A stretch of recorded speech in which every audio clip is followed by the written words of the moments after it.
Bienvenue sur Africa 24 dans cette nouvelle édition du QG News. Voici les titres de l'actualité.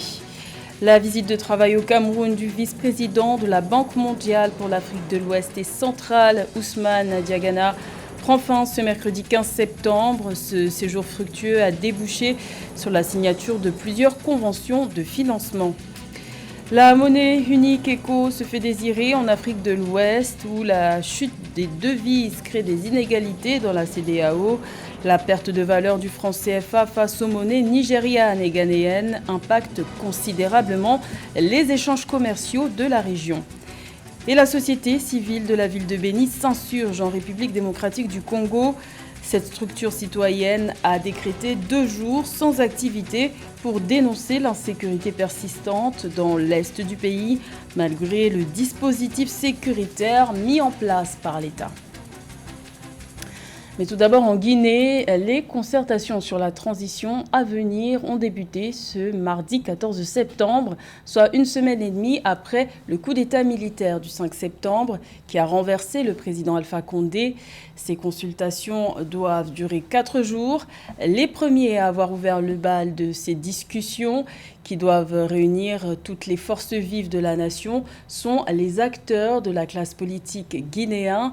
À l'issue de ce premier contact, les acteurs invités se sont dit satisfaits, même si aucune précision n'a été donnée sur les contours ni sur la durée de la transition qui est censée ramener les civils à la tête du pays. La junte militaire dirigée par Mamadi Doumbouya a plutôt profité de cette occasion pour fustiger les erreurs du passé. Également dans l'actualité, au Mali, une bonne partie de la classe politique a décidé d'exprimer son mécontentement sur la gestion de la transition en annonçant le boycott des assises nationales de la refondation, une initiative pourtant jugée prioritaire par le Premier ministre Choguel Maïga, initiateur de ce projet. Pour une bonne partie de la classe politique malienne, ces assises nationales sont perçues comme une manœuvre pour obtenir la prolongation de la durée de la transition qui est censée s'achever en février 2022 avec la tenue des élections. Mais à 5 mois de l'échéance, le chronogramme pour l'organisation de ces scrutins n'est toujours pas connu. Le Cameroun et la Guinée équatoriale ambitionnent de renforcer leurs échanges bilatéraux dans le domaine des hydrocarbures.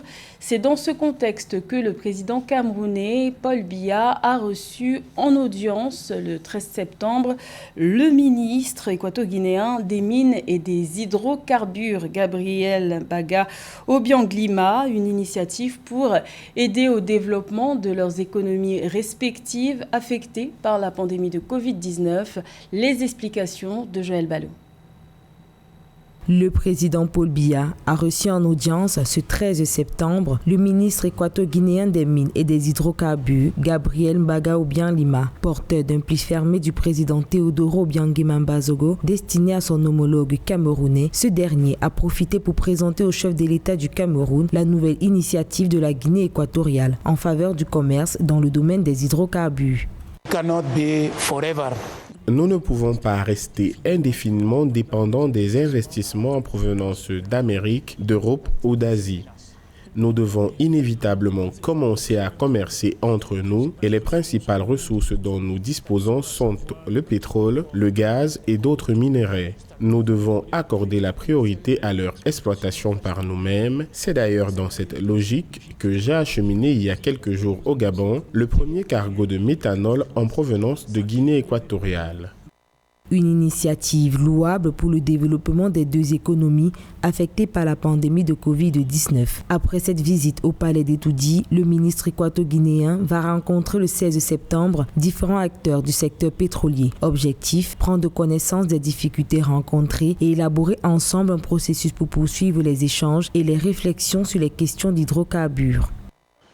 Je reviens également d'une visite au Nigeria, visite au cours de laquelle j'ai conclu des accords visant l'achat du pétrole du Nigeria vers la Guinée équatoriale. Et là, je suis au Cameroun pour voir ce que nous pouvons réaliser ensemble comme activité. Le Cameroun et la Guinée équatoriale sont convaincus que le développement économique en zone CEMAC passe par un renforcement des échanges commerciaux. En rappel, la consolidation de la coopération dans ce domaine s'illustre en outre par l'installation de la société camerounaise Tradex en Guinée équatoriale depuis le début de l'année.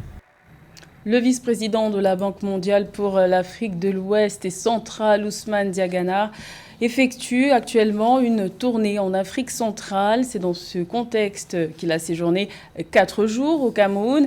Cette visite a notamment permis la signature de 4 conventions de financement pour un montant de plus de 400 milliards de francs CFA. Les précisions de Joël Ballot. Ousmane Diagana, vice-président de la Banque mondiale pour l'Afrique de l'Ouest et centrale, est en visite de travail au Cameroun. Du 12 au 15 septembre 2021, le représentant de l'institution financière pour l'Afrique va échanger avec les autorités gouvernementales sur le lancement de nouveaux programmes de développement dans les secteurs de l'énergie, de l'éducation et des services. En tant qu'institution de développement, nous sommes venus dire aux Camerounais que nous sommes avec eux, que nous sommes avec les pays. Nous avons bien sûr mobilisé déjà des financements importants depuis le début de cette pandémie et nous allons continuer à travailler avec le Cameroun. L'accroissement des actifs de la Banque mondiale au Cameroun passe par la signature de 4 conventions de financement d'un montant de 414,5 milliards de francs CFA. Une stratégie adossé sur 4 principaux piliers: le projet d'aménagement et de valorisation des investissements dans la vallée de la Benoué, le projet régional sur l'autonomisation des femmes et le dividende démographique volet Cameroun, le projet d'appui au développement de l'enseignement secondaire et des compétences pour la croissance et l'emploi et le projet d'interconnexion à Yaoundé des réseaux électriques du Cameroun et du Tchad. Notre partenariat couvre le secteur de l'éducation, de la santé, de l'éducation, de l'énergie. Et mesdames et messieurs les ministres ont été très clairs, n'est-ce pas, dans leurs interventions pour nous expliquer ce qui se fait déjà dans leur domaine de responsabilité respectif, mais également les défis auxquels ils sont confrontés et comment la Banque mondiale peut contribuer à faire en sorte que ces défis soient surmontés. Précisons qu'à ce jour, les engagements nets de la Banque mondiale dans les pays membres de la CEMAC s'élèvent à plus de 5 milliards de dollars, soit 2778,25 milliards de francs CFA. Ce montant couvre des investissements dans le capital humain, les infrastructures, l'énergie, la foresterie et l'agriculture.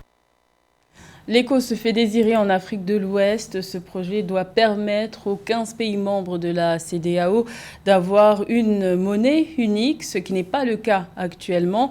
La dépréciation du franc CFA face aux monnaies nigérianes et ghanéennes impacte considérablement les échanges commerciaux. Le point avec Samantha Saberou-Saboubanga.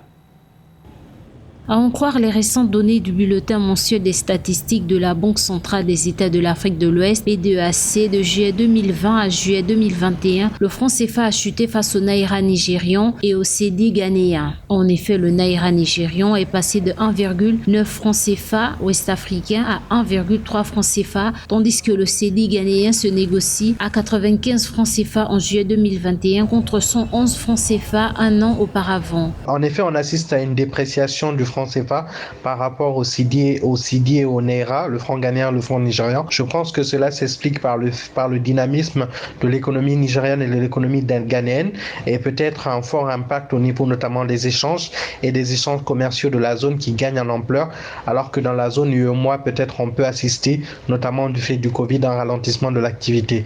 Mais je pense que cela s'explique aussi surtout par des politiques monétaires différentes. On sait que le franc CFA est fortement annexé à l'euro, donc ils ont une politique de taux de change qui est assez fixe par rapport à l'euro, alors que des pays comme le Nigeria et le Ghana ont une politique monétaire assez flexible avec des taux de change qu'on appelle flottants. Selon les données de la CEDEAO, le Nigeria représente à lui seul environ 76% des échanges et le Ghana 9,2%, suivi de la Côte d'Ivoire 8,64%. Le montant des échanges commerciaux de la région se chiffre en moyenne à 208,1 milliards de dollars. Les exportations sont estimées estimées à environ 137,3 milliards de dollars et les importations à près de 80,4 milliards de dollars. Donc on accuse ces pays d'avoir une monnaie qui soit surévaluée et cela peut-être peut expliquer cette différence entre la valeur des deux francs. Donc je pense que cela s'explique non seulement par l'activité économique mais aussi par les politiques monétaires assez différentes entre les deux pays, entre les trois pays, qui s'explique notamment par le fait que les pays comme le Nigeria et le Ghana ont une forme d'indépendance monétaire qui peut permettre de surévaluer leur monnaie. Malgré quelques divergences sur la mise en place de sa future monnaie unique ECO, les États membres de la sous-région ouest-africaine maintiennent l'entrée en vigueur de sa monnaie à une date ultérieure. La société civile de la ville de Béni monte au créneau en République démocratique du Congo. La structure citoyenne a décrété le 13 septembre 2 jours sans activité dans toute la ville. Objectif affiché, dénoncer la dégradation de la situation sécuritaire dans l'est du pays malgré l'état de siège instauré depuis mai dernier. Plus de détails avec Samantha Saberou-Saboubanga. Le mardi 14 septembre 2021 à Béni, dans l'est de la République démocratique du Congo, les activités ont tourné au ralenti comme la veille. En effet, la société civile a lancé un appel à 2 journées ville morte pour dénoncer l'insécurité grandissante dans la région alors que la province est sous état de siège. Selon la société civile, Béni est complètement paralysée avec la fermeture des commerces, la montée en échelle des cas de criminalité en ville marquée par des vols et viols des femmes. D'abord, ce qui se passe à Béni est inacceptable. C'est une situation qui devrait, à mon humble avis, susciter l'indignation de toute la communauté internationale parce que je n'ai jamais vu dans mon imagination une telle boucherie humaine qui se passe sur un territoire des humains au XXIe siècle. C'est une honte pour l'humanité. Et comme vous le savez, l'état du siège était supposé résoudre cette question d'insécurité en réduisant ces tueries à grande masse, à grande échelle qui se passent à Béni. Plusieurs ménages de la ville de Béni ont été cambriolés par des hommes armés depuis le mois de mai 2021. Aussi, des cas de viol ont été recensés lors des cambriolages d'après le vice-président de la société civile de Béni, Tembo Mouliwavio. Donc les gens acceptent un état de siège et ils acceptent de sacrifier une partie de leur liberté dans l'espérance de recouvrer la paix, la sécurité, la tranquillité, dans l'espérance qu'après 15 jours d'état de siège, la vie redeviendra normale, qu'il y aura moins d'assassinats, moins de tueries, que les gens ont accepté sportivement qu'un état de siège puisse s'installer et nous l'avions tous accueilli. Mais ce qui se déroule malheureusement va totalement à l'inverse de l'espérance de la population, des attentes de la population. On a comme l'impression que les tueries augmentent, s'accroissent au jour le jour, de telle sorte que pour certains analystes, il y a même plus de tueries aujourd'hui qu'avant l'état de siège. Selon le rapport de la société civile de Béni, environ 596 civils ont perdu la vie du 3 mai au 5 septembre 2021, soit 5 morts par jour. À en croire la société civile, l'état de siège imposé dans la ville accentue ces massacres. Elle réclame donc la levée de l'état de siège. Le premier tour préliminaire de la Coupe de la Confédération de football de la CAF, nouvellement sponsorisée par Total Energy, s'est tenu les 11 et 12 septembre.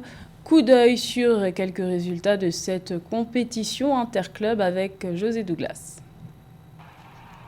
Et nous avons noté la victoire de l'US Ben Guerdane de la Tunisie face à Police du Niger. 3-1, victoire également du Phare du Maroc, 3-1 face à Buffle Borgou du Bénin. ASC Kara du Togo bat Concorde de la Mauritanie 3-0. Victoire de l'Azam de la Tanzanie face à Cheval de Somalie 3-1. Autorité fiscale de l'Ouganda bat Café éthiopien 2-1. Futuro Kings de la Guinée équatoriale bat Marumo Galante de l'Afrique du Sud 2-1. Flèche Rouge de la Zambie bat Jeune Buffle de l'Eswatini 2-1. Atlabara du Soudan du Sud qui perd sur son terrain devant Hali Mero du Soudan 2-0. Olympique Misiri Sima des Comores perd également devant l'AS Kigali du Rwanda 2-1. Demain, nous reviendrons sur d'autres résultats de cette Coupe de la Confédération. Et puis la victoire de Diambars du Sénégal en blanc 3-0 face à Ouakrira de la Guinée. En rouge, début inscrit par Bachir Ngom sur penalty et but contesté.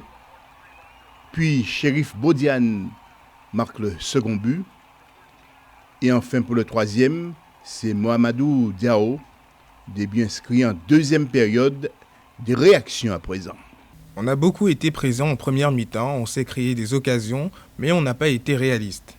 Mais j'ai envie de revoir les images sur le penalty. Je ne suis pas en train de dire qu'il y avait penalty ou pas. Peut-être que ce penalty a changé les données dans ce match. Et à propos de ce penalty, voyons les images, mais il faut préciser que Ouakrira s'est créé pas mal d'occasions. On a réagi, on s'est créé une autre occasion manquée par Gaussou qui donne la passe au gardien adverse au lieu de le cadrer.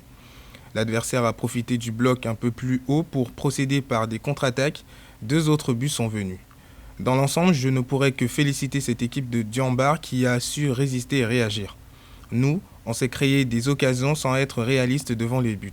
Le deuxième tour préliminaire de la Coupe de la Confédération de la CAF Total Énergie aura lieu du 17 au 19 septembre. C'était le journal de la rédaction. Merci de l'avoir suivi. L'information continue sur Africa 24.